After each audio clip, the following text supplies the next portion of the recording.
Mia, saan ang pilot venue ng Wish 1075 on campus tour? Magandang tanghali sa iyo, Ella. Excited na nga itong mga estudyante, guro, at gayon din yung ating mga non-teaching personnel dito sa Arellano University, Manila dahil dito ang kick-off ng kauna-unahang campus on tour na nag-iisang FM radio on wheels na Wish 1075.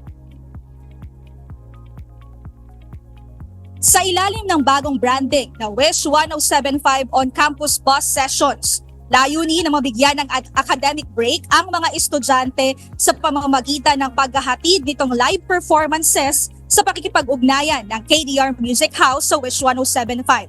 Tampok sa nag-iisang FM station on wheels na Wish Bus ang live performances ng mga artists ng KDR Music House na sina Eloisa, Haki, Destiny Palisok, Polaris, Ostella, Levi, Dwarf at Kevin Monteliano.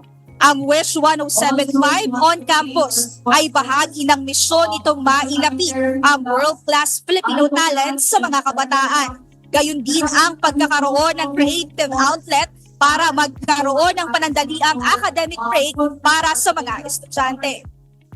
Ella, dito ngayon sa Arellano University sa Maynila, anumang oras ay inaasahan natin na magpapasimula na itong programa dito sa paaralan. Pero kanina, nagpatikim na ng ilang mga awitin at performances si Destiny habang nagsisipasok yung mga estudyante dito sa loob ng vicinity kung saan paggaganapan itong event. At dito sa likod ko, kung mapapansin mo, nagsisidatingan na yung mga estudyante at meron na ang mga nakapila at nag-aabang para sa ating maghapon na event at programa ngayon dito sa paaralan.